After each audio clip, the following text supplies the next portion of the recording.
1,940, the North Atlantic.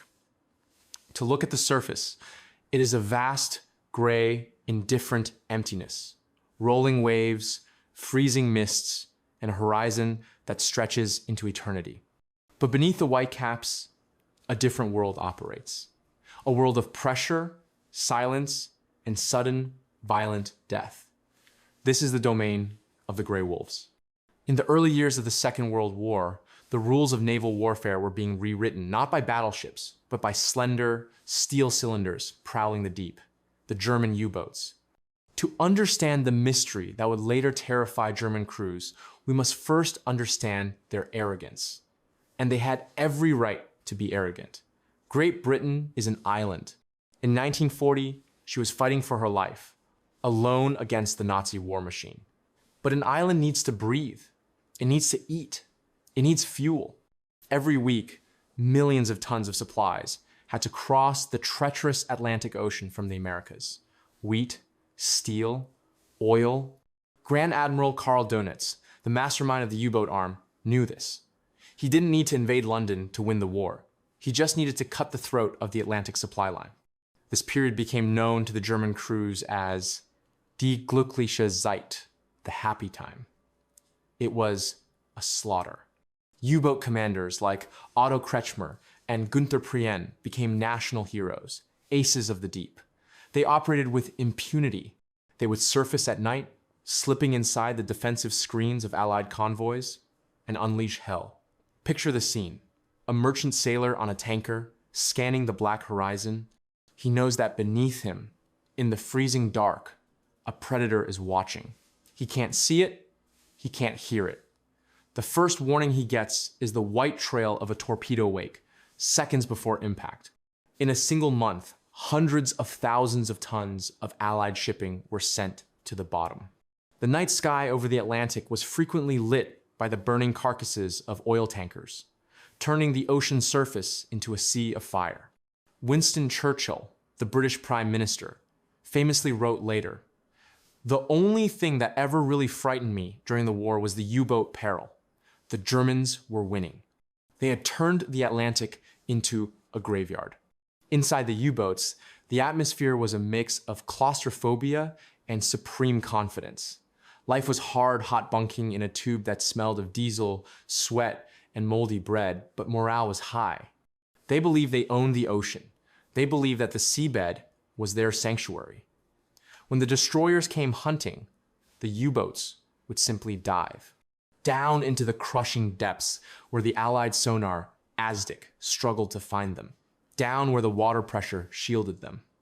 The bottom of the ocean was their escape route, their hiding place, their home. The German High Command operated on a simple assumption. The surface belongs to the Royal Navy, but the depths belong to us.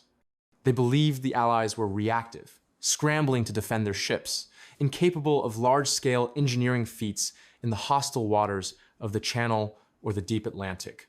They underestimated the desperation of the British. While the U-boat captains tallied their kills and painted victory stripes on their conning towers, something was changing. In the secret war rooms of London, engineers were not just planning how to hunt submarines. They were planning to change the geography of the war itself. The Germans thought they knew every inch of the tactical map. They knew the currents, the thermal layers, the shipping lanes. But they didn't know that the ocean floor, their safe haven, was being prepared for something else. The happy time was ending. The ocean was about to become a trap. Soon, veteran crews would return to port with strange stories. Stories of sounds that didn't make sense, of metallic scraping on the ocean floor where there should be only sand, of obstacles where the charts showed open water. The stranglehold was tight. Britain was gasping for air, but in the darkness of the deep, a new reality was being laid, mile by mile, pipe by pipe. The U-boat crews were the masters of the Atlantic, yes. But they were about to discover that their hunting ground had been rigged against them. And when they finally saw what Britain was hiding underwater, it wouldn't just be fear they felt. It would be disbelief. For the men locked inside the iron coffins of the Kriegsmarine, the war was not a visual experience. It was an auditory one. By 1943, The hunter had become the prey, and survival depended entirely on the ears of the sonar operator. Sitting in a cramped corner of the control room, wearing heavy leather headphones, these men were the only link between the crew and the terrifying reality outside. They lived in a world of frequencies, differentiating the rhythmic chug of a merchant freighter from the high-pitched, lethal whine of a destroyer's propeller. They knew the biological clicks of shrimp and the mournful songs of whales. But deep in the English Channel, something began to change. The ocean started making sounds that didn't belong to nature, and they didn't belong to any known ship. The first reports were sporadic, dismissed by high command as fatigue or nerves. U-boat captains returning to the concrete pens in Lorient or Saint-Nazaire would speak quietly in the officers' mess about ghosts in the channel. They described a low, continuous mechanical hum that seemed to emanate from the seabed itself. It wasn't the pulse of an engine passing overhead, it was a vibration that seemed to run through the water for miles. It was constant, relentless, and maddening. Imagine the tension inside a U-boat, running silent at 80 meters depth. The electric motors are barely turning to conserve battery. The crew is ordered to remain perfectly still to avoid making a sound that Allied hydrophones could pick up. Condensation drips from the cold steel pipes onto the neck of the sonar man. He presses the cups harder against his ears, his eyes wide with confusion. He reports a contact, but the contact isn't moving. It stretches across the sector like a wall. "Herr Kalun," he whispers to the captain, "I have a metallic scraping sound. Bearing 050, constant." The captain checks the charts. There is nothing there, just open water and a sandy bottom. But the sonar doesn't lie. The ping returns a hard echo, indicating something solid, something massive, resting on the floor of the ocean where nothing should be. Is it a wreck? A new type of minefield? Or something worse? This phenomenon became known as the phantom echoes. It wasn't just sound, it was physical. U-boats attempting to navigate the narrow, treacherous waters between England and France began to encounter obstacles that weren't on any map. There were stories of submarines snagging their keels on heavy, cable-like structures that seemed to span the entire width of the channel. These weren't anti-submarine nets, which were marked and expected. This was something industrial. Paranoia began to spread through the wolf packs. The German sailors' greatest comfort had always been the depth. The surface belonged to the Royal Navy and the RAF, but the bottom belonged to the U-boat. If they could just dive deep enough, sit on the bottom, and wait, they were safe. But these anomalies suggested that the British had invaded the sanctuary. If the seabed was buzzing with mechanical noise, if it was cluttered with unexplained iron structures, then there was nowhere left to hide. Visual confirmation was nearly impossible. To raise a periscope in the channel during daylight was suicide. Allied aircraft patrolled the skies like hawks. But at night, courageous commanders who dared to take a peek reported strange silhouettes against the moonlight. Massive, floating drums, conundrums, they would later be called bobbing in the swell, towed by tugs, disappearing into the dark. They didn't look like warships. They looked like floating factories. What the Germans were detecting was the sound of a technological revolution. They were hearing the frantic, secret construction of Operation PLUTO pipelines under the ocean. The scraping was the sound of miles of hollow steel cable being unspooled onto the seabed. The hum was the vibration of powerful pumps beginning to test the pressure. The British were literally wiring the ocean floor, turning the seabed into a highway for fuel. For the crew of a U-boat, this was the stuff of nightmares. They were fighting a war of tonnage and torpedoes, while the enemy was fighting a war of engineering. The anomalies on the sonar screen represented a fundamental shift in the environment.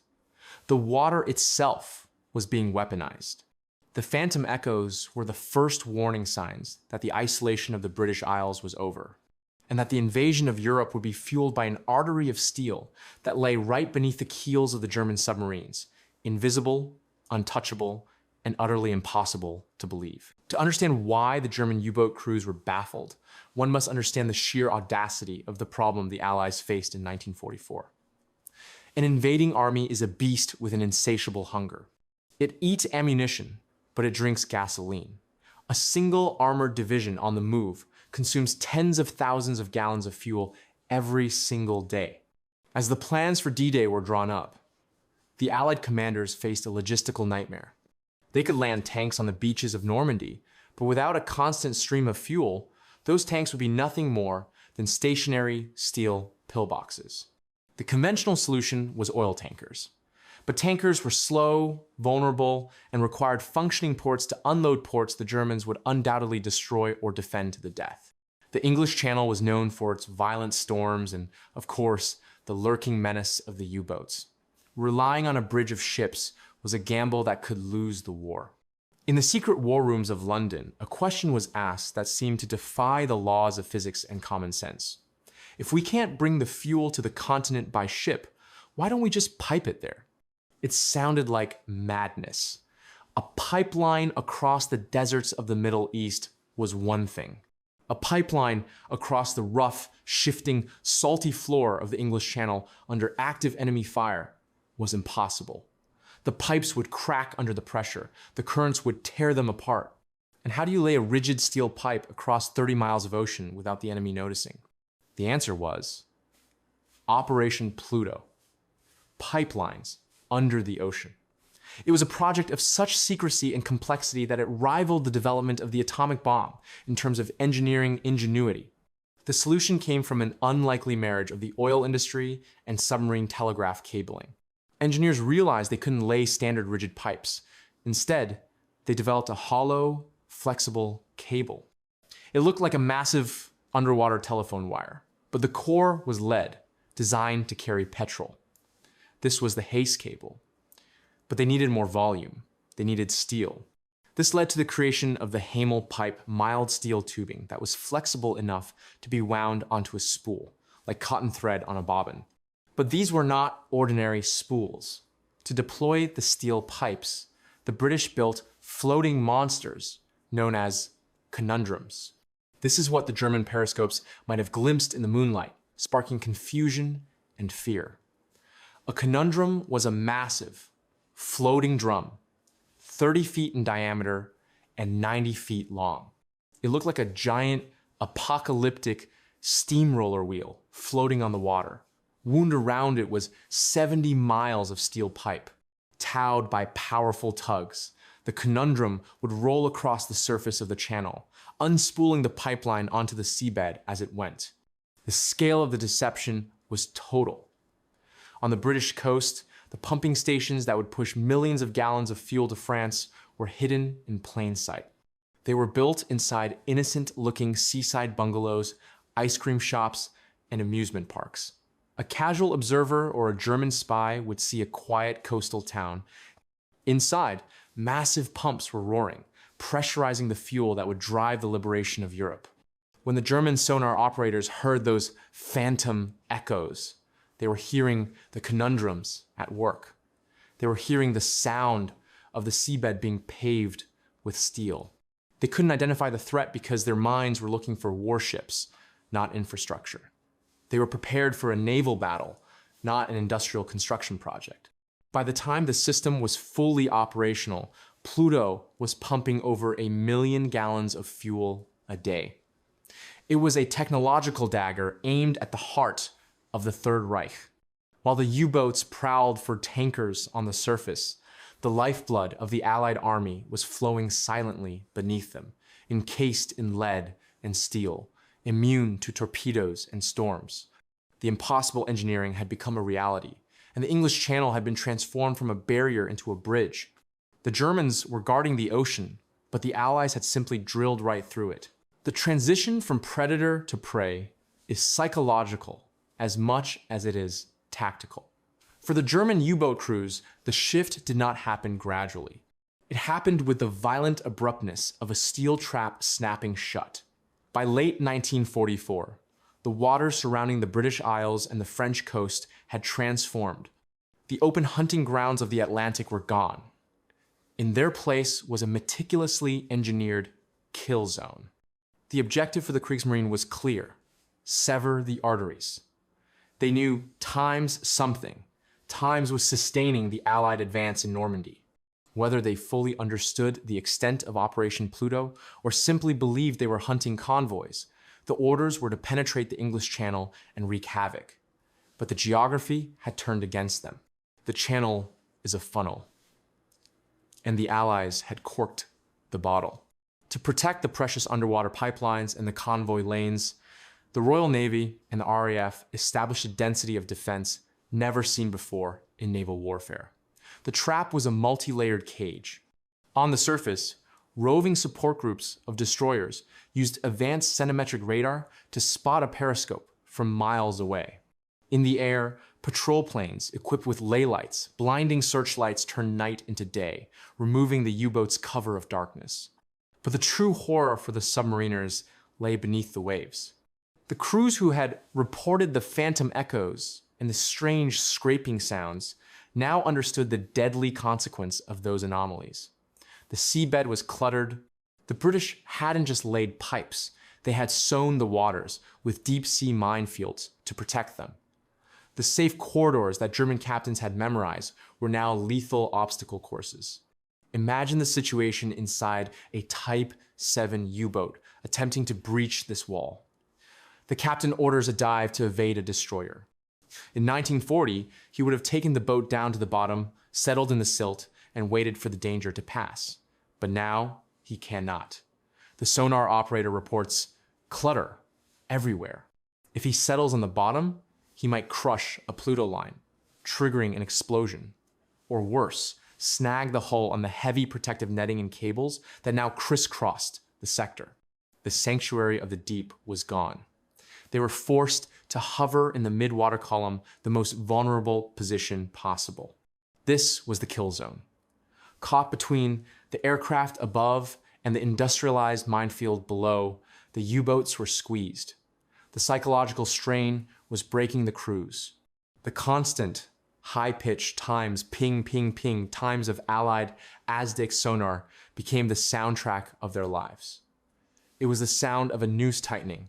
German command in Lorient watched in horror as the pins on their map vanished one by one. U-boats sent into the channel were not just failing to report kills, they were simply ceasing to exist. There were no distress calls, no debris fields to analyze. They just disappeared into the great trap. The irony was bitter. The U-boats were designed to strangle Britain's supply lines. Instead, they found themselves being strangled by Britain's supply lines. The very infrastructure of the invasion, the pipelines, the cables, the defensive nets had physically crowded them out of the war. One surviving account describes the feeling of being corralled like cattle. The destroyers didn't even need to hunt aggressively. They just had to herd the U-boats towards the minefields or the shallow waters where the Hedgehog mortars could do their work.